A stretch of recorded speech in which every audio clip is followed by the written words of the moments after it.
how have you found being a founder in Thailand? Has it been easy? Is it difficult? Or Has it been difficult? Yes. Else, not everybody would do it, right? It's that simple. They go in, maybe the business doesn't pick up as fast as they want, and then they leave. But actually, you just stay in and you improve consistently, and over time, the business becomes really big.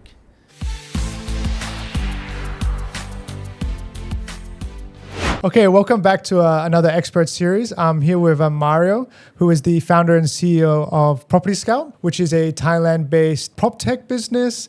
Maybe you could share a little bit about yourself and about PropertyScout and what you guys do. Okay, I'm Mario, CEO and co-founder of PropertyScout. So PropertyScout is an AI-powered real estate brokerage.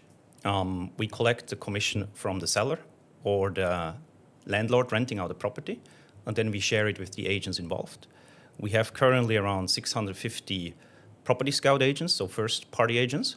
We also have like 7,000 third-party agents involved on our platform, and they collaborate together to basically help a buyer or a tenant to find a property, or help a landlord to sell out or rent out a property. Okay, so there's two aspects to the business. Like, I guess you have the landlord or the developer that wants to sell or rent out the property, and you have the agents that are either renting or buying. We have the buyer and the tenant want to buy and rent, and we have the agents facilitating. Exactly, yes. Yes. Okay. Yeah. And then obviously Thailand is a very popular real estate destination, not just for people to live, but also for people to invest.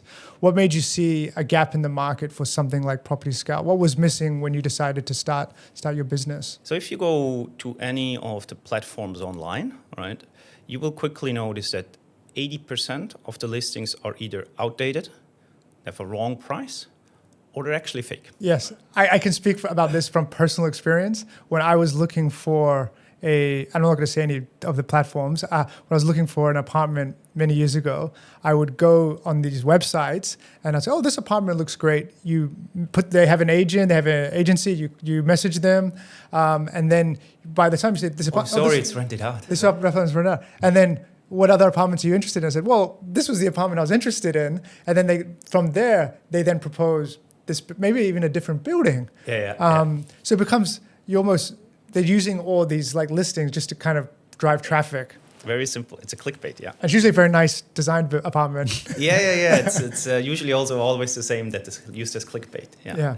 And then the other challenge is when you then get connected to the agents. Some of them are very professional, but some are not. There's no real estate license. There's lots of part-time agents involved in the transaction. So I could become an agent today if I wanted to? No, only Thai. Only Thai. Yeah. But any Thai can become an agent as of today. Okay. Yeah. So foreigners that are doing real estate agents work in Thailand, they're not actually licensed. You're saying only a Thai person can become a real estate license? You don't need even a license. Ah. Anyone can do it. A foreigner cannot. It's against the law. Ah, okay. Yeah. So, but could a foreigner get a work permit and get a real estate? No. Okay. So what you see is illegal. Ah, okay. So in Thailand, to be a real estate agent or certified to do it legally, you have to be a Thai national. Yes. Yeah. Okay. So we're going back, right? These are the two issues, and you can only solve it if you actually control these two things, and then you're actually a real estate brokerage to control, because you need to control or coach the sales or the agents, right? We have entire sales leadership structure to make sure that they deliver the great service, right? So you need to manage the agents, right, and coach them. And on the other hand, you need to control the listing quality on the website, right? And to do that, you basically need to control the entire process, right? It must be difficult. You say control the listing process. I can imagine that it's being a huge headache because there's probably apartments that are coming and going, available, not available. So you have to make sure your database is up to date all the time. How do you do something like that? It's a very difficult topic. So we are by far the best in the market. We compare to other players. The next best has about 3 times less active and available listings, updated last 30 days. So that's what we look at. Yeah. How many listings have we been able to update last 30 days? We are around 40,000 updates per month. Right? Okay. And that's a combination between using technology, but also using our agent force, right? Because they are calling landlords and then they are updating the database, right? Yeah. So it's a combination between just normal technology, you send email, SMS, but many landlords don't answer to that, right? Yeah. Using AI. I imagine many landlords have many properties, and it's kind of and some of them also, they might be for rent, but they're not in a hurry to rent it, so they're a little bit slow to respond as well, right? Yeah, and nowadays you get so many messages, right? Yeah. You just maybe don't see it. That's Exactly, it. yeah. Then we started doing voice call with AI. That's one driver. And the last one is agents calling up and just updating our database. When you say voice call with AI, what does that mean? We use AI to call people. So an AI agent, you have AI agent Yeah. calling a customer, calling a landlord to get an update, and then how that syncs through to the database to update it? Is that Correct, yeah. Oh, wow. So that's why you say that you guys are an AI. One part where we use AI. Yeah. We use it across the company in many different aspects, but this Yeah. is one part, yeah. So you must have noticed in especially the last 2 years, right? Because I noticed you guys, your business is 5-6 years old. Yeah, 6 years now, yeah. So when you first started, I guess AI wasn't so kind of talked about or implemented into the workforce, right? In the last 2 years, how have you seen AI change your business? Yeah. So when we started, I confidently pitched that we will replace 80% of the work with agents, with technology. So the agent can focus on basically the thing that we can never do with technology, which is doing the viewing, right? And the interpersonal skills, right? Like building the rapport with the building client. the rapport, building the trust, right? Luckily, AI came in because now so back then I, of course, believed it, but over time I realized this is more difficult than I thought, right? Yeah. That's also always how you start as an entrepreneur. You don't see all the problems. You start and then you're in there and you're like, okay, now I just need to solve it, right? Yeah. So now with AI came in, it's really possible. Already with the AI we see now, we just need to implement and we can automate 80% of the work. But AI is developing so fast, especially this year, that this every will week. happen very fast. Yeah, every week there's something new coming out that you can implement. So you almost need an AI team to stay on top of AI. Yeah, our tech team is becoming. So we have a software engineering team, right? And I tell them since when AI started, hey, you need to use AI. And they're like, yeah, we're using AI. It helps us a little bit. It makes us a little bit more productive. When the new models came out this February, when I ask them now, they're like, yeah, we only let AI code now. We just manage AI agents now. No coding themselves anymore. It probably makes you you'll go to market a lot faster. So you can make changes quicker and you can adapt your business. Because I'm sure you have the foundation already and you can just add layers on as soon as these things come out. Correct, yes. Yeah. I mean, they're out now already. They're coding really fast. Like we see the acceleration. You did say that you wanted to replace 80% of the work with AI. Is that the work, would you call like kind of the admin, the tedious work where, updating, like following up with clients? And then do you think that I call it like the last mile can never be replaced by AI, where it is kind of the actual agent being and having that relationship with a customer? Because I think also from my experience, when I've gone to met agents, sometimes you like an agent more so than another agent, right? And then you like that agent, so you're more likely to, ask them more questions or, this wasn't for me, but could I have someone else? Because there's that human element, right? Where, say, for example, you show me an apartment and then we could have a conversation and then you could maybe understand what I'm looking for. Say, actually, Charlie, like this one might not be the best one for you. I do know another one that I've been before, which maybe you'll like. And that's hard for AI to take over, right? I actually think AI can do that in the future, very soon future. Yeah. But can do because you're still offline, right? So it can basically guide the agent what to recommend, right? Yeah. So you could potentially, when I'm thinking about it, you could record all of the communication. Yeah, and AI could read my behavior, my style, Correct. my profile, and then say, oh, this profile matches, 10 people we put in this building. Maybe that's where we should recommend to him. And could also at that moment already, during the viewing, start doing the research, right? Yeah. Because, okay, is this property available? But it's not just about being available. The landlord sometimes change pricing depending on the tenant or the buyer. No, the buyer not really, but the tenant, yes. Yeah. So you could go back while the agent is on the viewing with you. AI could call the landlord, right? Ask, hey, I have this customer. blah, blah, blah. You want 100,000 baht, but his budget is 80,000 baht. Is that possible? And sometimes the landlords would say yes. And you can do that with AI while you're on the viewing. Give the feedback back to the agent, and the agent can already propose it to you. So you're speeding up the process as well. It basically gives you a better customer experience, right? Yeah, and I think this is the key. Yeah, and I'm sure a lot of times when it's normal for, I think, a person when they move to a new market or they're looking for apartment, they shop around, right? And it also helps you kind of get the information quicker to their customers. So for the agent, like you said, they're providing a better service than, say, another agency or platform because they don't have that data readily available, right? Correct. And that is something I wanted to ask you about as well, where you mentioned pricing. And we'll just use Thailand as a reference. How do you guys adapt your model where, say in Thailand, there are buildings, like you must know this, that you could have the same unit, that there could be like 5 or 6 different prices on it, where the landlords are not, there's no kind of, I always find in Thailand, there's no set market price. Mm-hmm. There seems to be just whatever the landlord thinks is the best price. How do you use kind of your technology to kind of, find out which ones are the best price, or kind of maybe even give feedback to the landlords, like, hey, actually your price is a little bit above the market, we recommend you coming down or going up, or maybe the price is too low, you should bring your price up. Do you also work with landlords from that aspect, not just on the client aspect? We do a little bit. Started, not perfect yet. Yeah. There's lots of work around that to be actually done. Yeah. So do you agree though that in Thailand in general the pricing, it does vary a lot from the different units?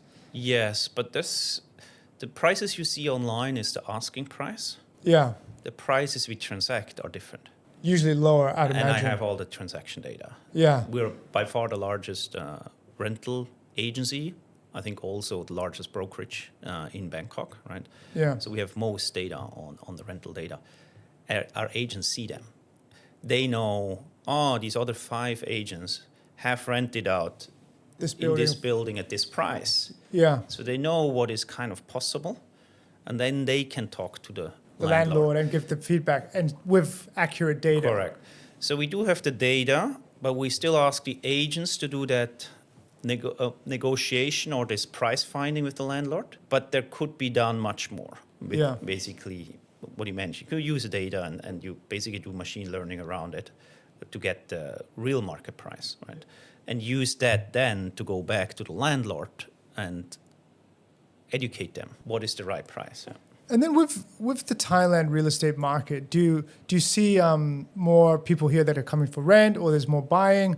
How do you kind of see from your inbound traffic? Is there more appeal here to buy or for renting? More is how to answer more. We have both, right? Both, yeah. For us, the business is about 50-50. Yeah. So 50% of the revenue is sales, 50% is a rental. So if you look at that, it's even. It's even, yeah. And then do you think that, are they mainly foreigners coming to Thailand, or the Thais? Would you say your segment of your customer base is mainly Thai or mainly foreign? Where are your customers coming from? If you look at the leads we're getting, it's about 70% Thai. If you look at the transactions we're making, it's about 50% Thai, 50% foreigner. So the foreigners have more intent, probably because they need to find a place because they're not from here. Where Thais, you could say they're shopping around and maybe they're not. There's not a huge urgency because maybe they have a property and they're just looking at a second property, or they could be looking for different purposes, right? Where foreigners probably looking for somewhere to live. Yeah, they probably have much more urgency. They need to transact. Thais can take their time, and that's probably the reason. They're probably living at home, and then maybe they're looking for a first apartment, and then there's no urgency around it. Maybe they're thinking, do I buy? Do I rent? And then with buying properties, being a foreigner, do you find many issues around the ownership structure? I mean, with the condos, or you think there's enough new builds here to service the foreigners that want to buy within Thailand? Condominium is not a problem. Yeah. There's very few condominiums where the quota is used. Quota here in Thailand, 51% of a condominium needs to be Thai owned, right? There's very few properties that don't, or where foreigners cannot buy anymore. Very few. So being a foreigner, you're not really there's no really real restrictions when buying here right now. On condominium, no. Of course, you cannot buy land, or not. Of course, but the rule is you cannot buy landed property. Landed property. And have you seen, so personally, I don't know if it's just maybe my demographic, my friends are getting older, having kids, but I have noticed that some of my friends now that have been here longer, there's been a shift of people that have been in condominiums and now they're looking for landed properties. Have you also seen the demand for landed properties increasing over the last few years, or is that maybe just my demographic of age? So the honest answer is I'm not 100% sure. I need to look into data. Need to look at data? Over the past few years. I don't know. Because also during COVID, a lot of people were going to larger condominiums, larger spaces, which is often housing, right? Yeah, I'm not sure of it. Not sure, yeah, no problem. Maybe it could be just my age demographic. Probably. Probably looking for more space. We also do see more housing, but it's because we are expanding outside of Bangkok, and there's just more houses there, right? Yeah, and you probably started in the core Sukhumvit area where there's not very many houses for sale. If they are, they're probably owned for multi generations. People are focused here on the high rises, right? They're going to get the best yield on their development. Right. And actually, just speaking of like high rises. I always see new buildings going up in Bangkok. Every corner there's a new condominium going up, and it's been like that for me for the last 10, 20 years. Do you see like we're getting to a point where maybe there's going to be too much supply in this area, or you think there's just so much demand that they can keep developing more and more? Depends on the time frame. So right now, you need to look at the pockets where there's still not enough supply, right? But generally, central Bangkok has quite some supply, right? I think the key is to actually increase demand, which is, in my opinion, very possible, right? The globe generally is becoming more and more volatile, right? Thailand is a very safe country. People actually move to Thailand, right? Yeah. If you open up a little bit, more people will come in. People and more money will come in. Right? Yeah. So in my opinion, you could stimulate demand relatively easy by opening up the country a little bit more, right? Yeah, I have a strong opinion on that as well. I think if they made, like say, there's a whole other topic, but farm business ownership easier, getting visas easier, I think more people would move to Thailand. Right. Because, they say it's a third world country, but for me, it's a first world country.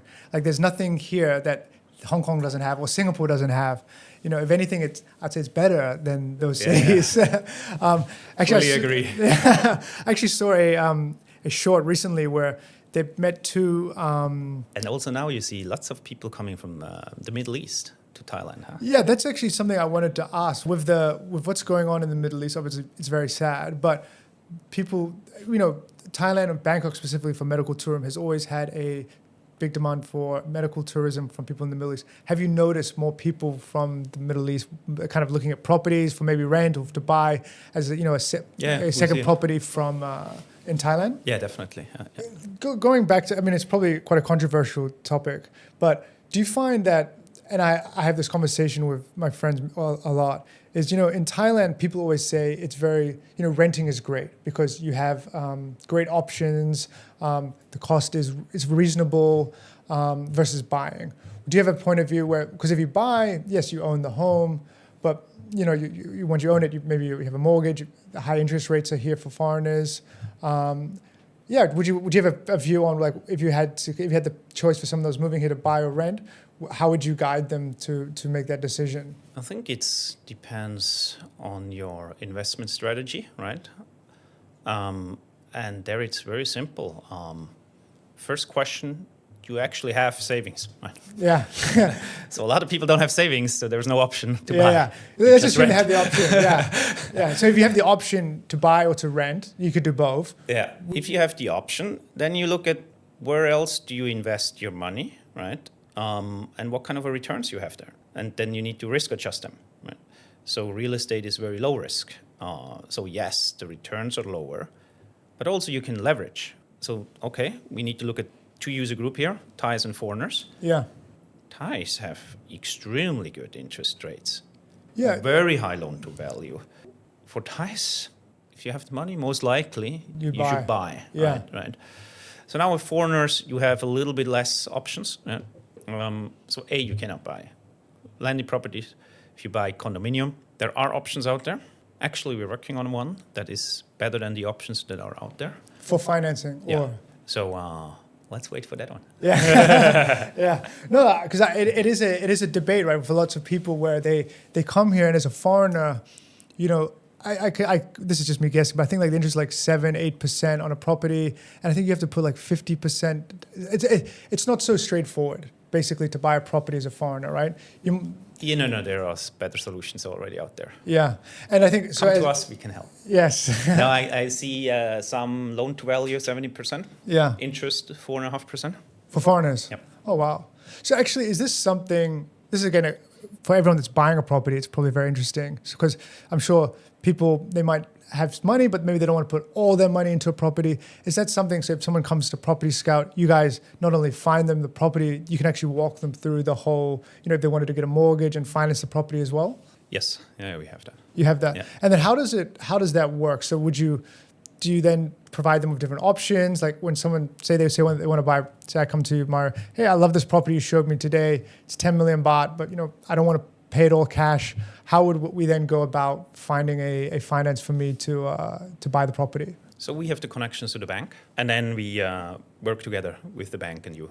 Yeah, to close the property and help get the best rate. Yeah. And then you basically offer different. You do work with different partners to then provide a quotation, I guess options for the customer as well.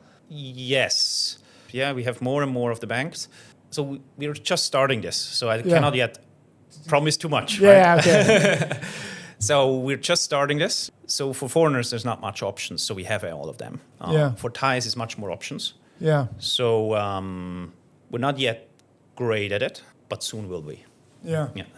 And then I guess last question on the property market in Thailand, as I wanted to get your opinion on if someone wants to buy a property, would you recommend buying a new build or an older building in Bangkok?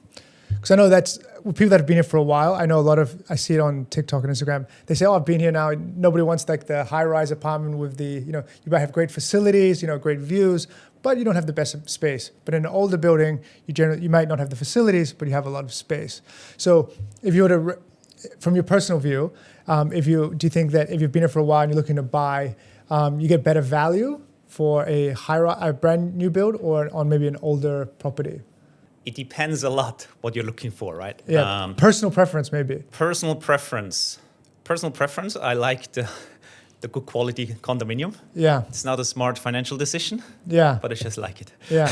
No, for me, I live in a condo as well. I like to live, and because I love to have a view. Well, you can have the view on an older building too.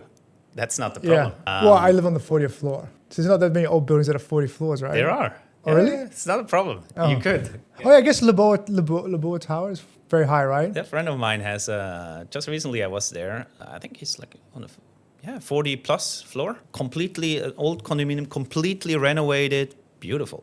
Is possible, yeah. I just prefer the newer buildings. Yeah. Personally. You ask me personally. Yeah, personal right? question. Yeah, no. Because from an investment perspective, it probably doesn't make sense because the yields are much lower on the high. On the new builds.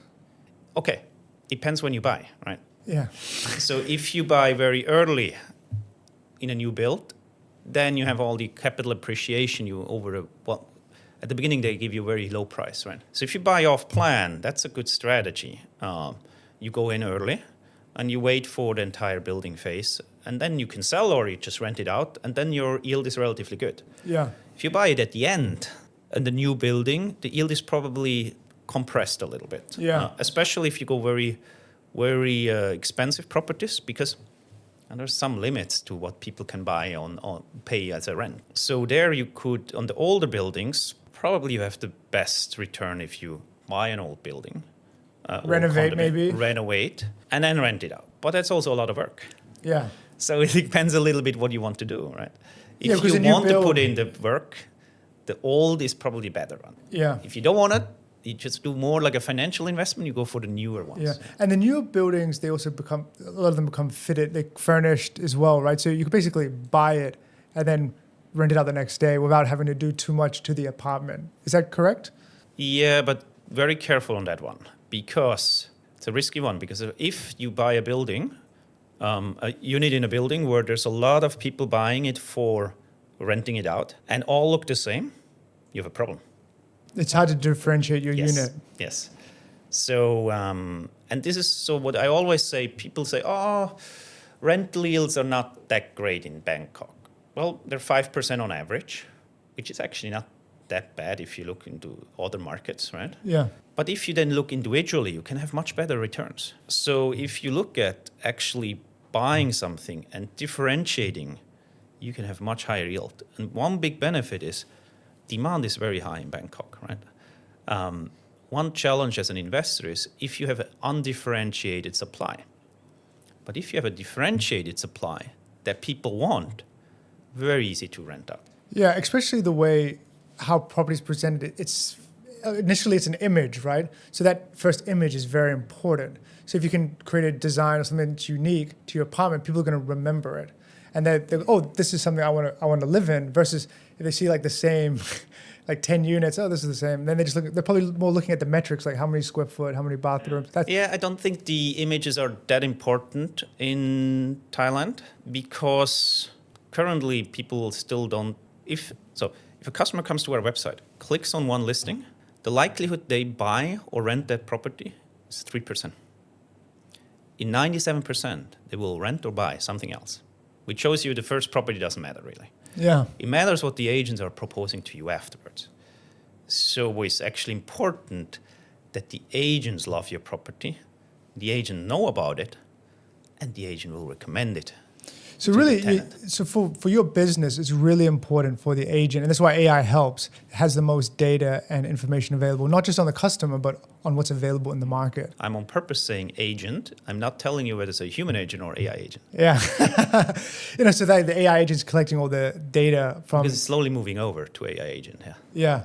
So do you eventually think that the AI agent could do the whole process online? Do you think there's a world where I could go into PropertyScout, buy a property all online, like where there's paying a deposit and then I'm sure the banking, the finance part, the big transaction you probably have to do offline. But is there a way I could buy a property and do the whole, the end-to-end cycle online? You can already now on primary, new build. Yeah. No problem. Secondary, you would definitely still need to go to the transfer bureau. That's physical.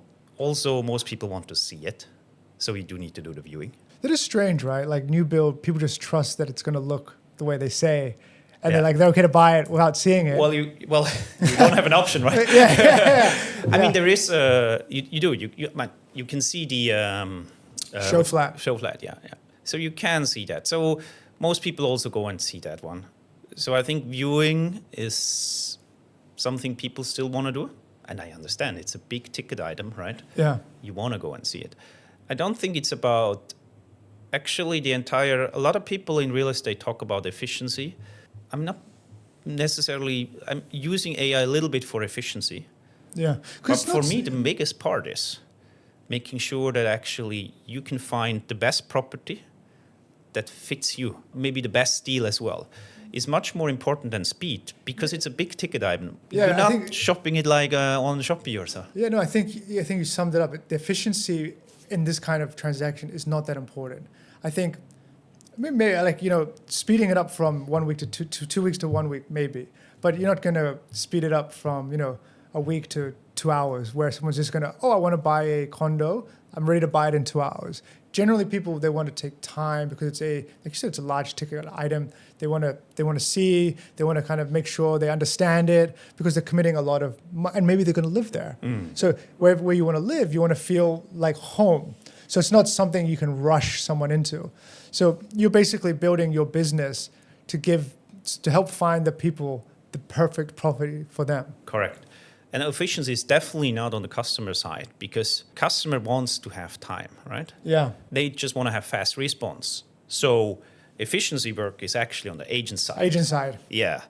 Because you will most likely take your time of multiple months to actually buy something. But even though you take multiple months to buy something, when you text my agent, you want a response fast. So that's an interesting point you said, is that people take multiple months. Yeah. So for your business, it must be very important to be engaged with the customer. Yeah. Because you don't want to have it's important to have rapport. Maybe this is why AI is great, because they can kind of re-engage, and you have a CRM that kind of keeps, updating the customer on properties, where, after like a month, you don't want them to then all of a sudden feel like, oh, I haven't heard from my agent or whether AI or not, from PropertyScout, let me go look at this property. You want to kind of make sure that you kind of have caught that customer, and then how do you kind of build that rapport to keep them, I guess, not on the hook, but keep them attached to. Give them value. It's not just about talking, it's about providing value. And how can you do that? Well, you're looking for properties, right? So I should find great properties that match what you want.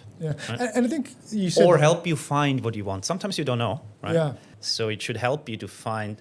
So our best agents, actually, they get a client, maybe for a condominium, 1-bedroom in Tonglor, and they close them at the riverside, completely different, 2-bedroom, whatever, because they start talking with the client and understand what actually they it's want. not the... Yeah, but the client doesn't even know what they want sometimes. So they guide them, help them to figure out what they actually want. Because the client doesn't know the market. They don't know what they can get, right? They don't know what's available, right? Correct. And maybe they don't. So for me, I've been here a long time. For example, I've lived in Tonglor, I've lived in Phrom Prong, and now live in Ratchadamri. But I still don't really know what it's like to live in Ari, or I still don't know what it's like to live in Bang Na. I mean, in these places, so there's still lots of parts of Bangkok that I don't understand. I only understand the 3 places that I've lived. And so people forget there's a lot more out there, and the agents are the best people to have all this data and all this information, where they could meet me and say, Charlie, why do you live in Ratchadamri? Like, your lifestyle, what you like, you should be living like at Icon Siam, for example. Let's go and see one. I know a property that could be perfect for you, right? Yeah. Then you go and see, and you're like, oh yeah, didn't think about this, and book right away. Yeah, that's interesting. And then, it just shows you then that AI is going to obviously enhance the amount of data that you can get, or the agents can get, AI or not, to the customer, and kind of understand the value of them. Do you also think it's possible that Basically, AI... you can clone the best agents across everyone. And then could you also have AI agents for certain people? So say a customer profile comes in that is, let's just use me for example, a 35-year-old male with 2 kids, so obviously I need space, and then his kids go to this school, and then you could find me the agent. Oh, we have an agent that specializes with single males with families.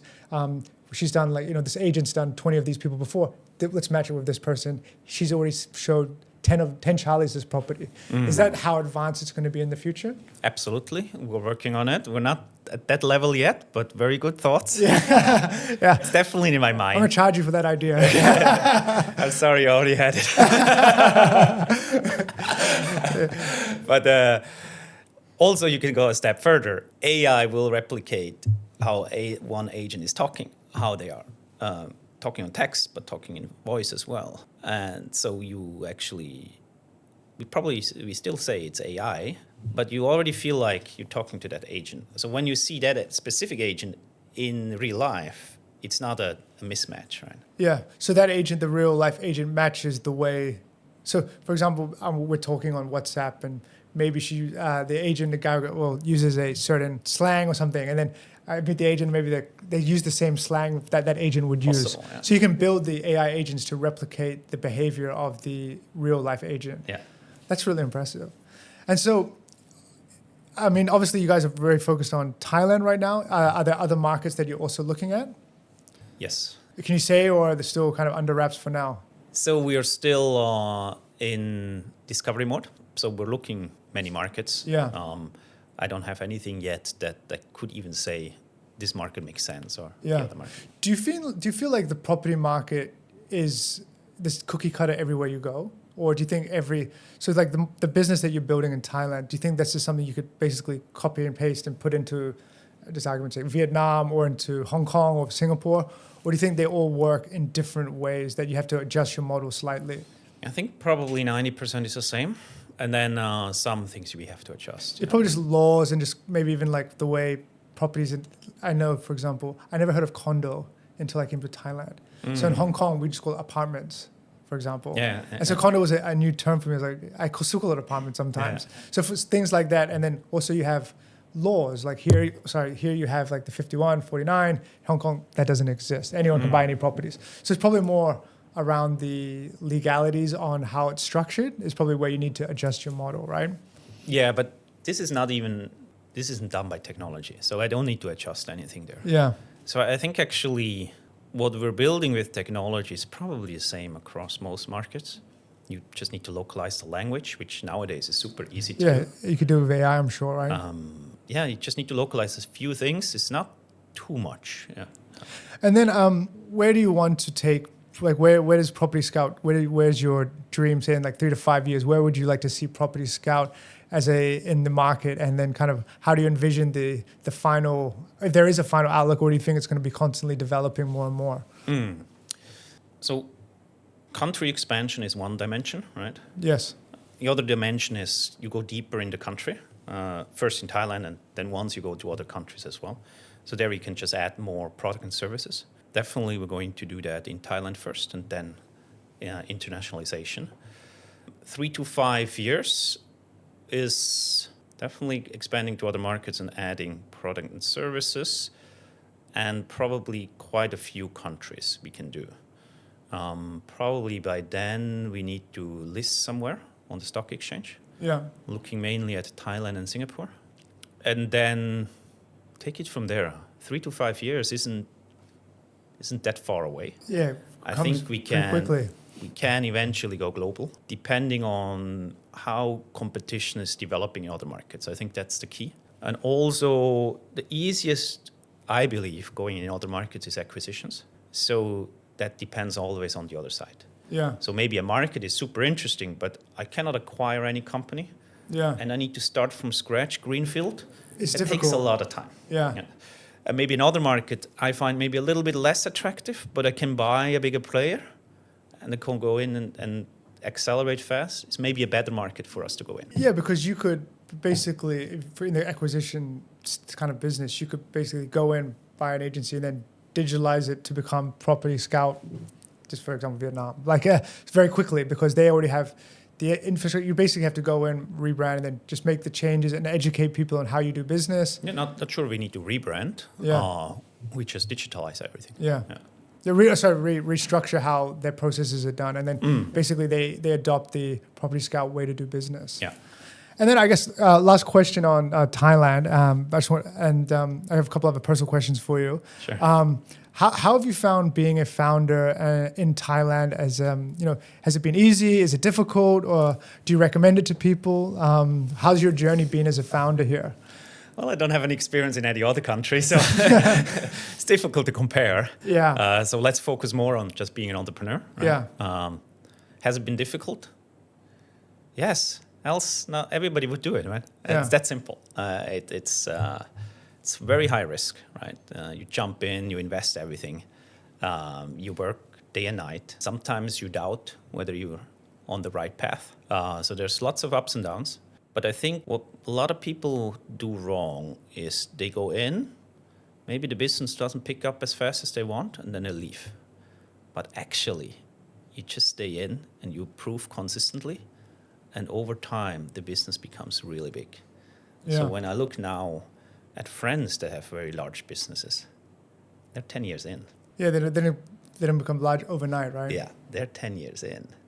And I'm seeing it now. Actually, personally, I'm in July 1st, I'm 7 years in this business. And I see it now going to accelerate massively. One driver is AI, but the other is size. Because what size enables you is to raise more money at much higher valuation.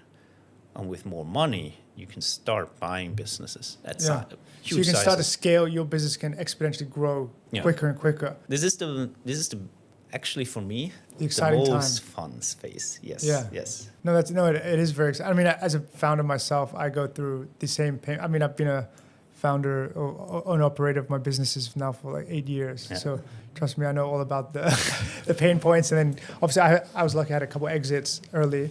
But then even for me, with Vitals, I'm two years in, and I can see, I look at the pain and the struggles I have today, and then I was thinking, wow, a year ago was like I had this similar issues. I had issues, but dealing with things day to day, FDA or licensing, marketing, and then but at least like the business is now 5 times bigger than it was a year ago. And I was thinking, so when does it ever stop? But it doesn't. But that's kind of what keeps it exciting. There's, like you said, there's only more things you can do.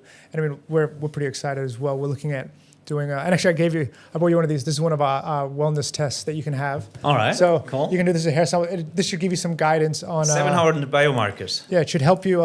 It's perfect. Find out your deficiencies of, if you have any, on supplements and vitamins. Yeah. But one of the things we're actually looking to, one of the problems we're trying to solve now is actually the peptide business, and we want to kind of move into more telehealth and peptide on longevity, kind of go even more advanced than just supplements and vitamins. That's exactly what I'm after as well. Yeah. Personally, all about basic longevity. Yeah, so I guess I'll ask like one last question. How do you, I mean, I see you running in Lumpini Park, is it? How do you manage to kind of stay fit and healthy while running a business? Yeah, so... Do you allocate time, or do you have like a strict routine? So at the beginning of the company, I didn't. Yeah. I gained a lot of weight.